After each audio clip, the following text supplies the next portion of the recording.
حضرت ابو سعید خدری رضی اللہ تعالیٰ عنہ سے روایت ہے کہ حضرت معاویہ رضی اللہ تعالیٰ عنہ نے فرمایا، رسول اللہ صلی اللہ علیہ وآلہ وسلم اپنے صحابہ کے ایک حلقے میں تشریف لائے اور فرمایا، کیسے بیٹھے ہو؟ انہوں نے کہا کہ ہم بیٹھے اللہ تعالیٰ سے دعائیں کر رہے ہیں اور اس کی تعریف کر رہے ہیں کہ اس نے ہمیں اپنے دین کی طرف رہنمائی فرمائی اور آپ کو بھیج کر ہم پر احسان عظیم فرمایا۔ آپ نے فرمایا، کیا اللہ کی قسم تم صرف اسی لیے بیٹھے ہو؟ انہوں نے کہا، جی ہاں، اللہ کی قسم ہم صرف اسی لیے بیٹھے ہیں۔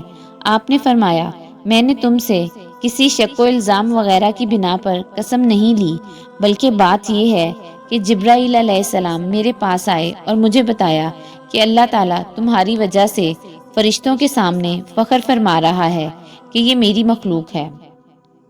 حضرت عائشہ رضی اللہ تعالیٰ عنہا سے روایت ہے کہ رسول اللہ صلی اللہ علیہ وآلہ وسلم نے فرمایا، اللہ تعالیٰ کے نزدیک سب سے ناپسندیدہ اور قابل نفرت شخص وہ ہے جو سخت ضدی اور جھگڑالو ہے۔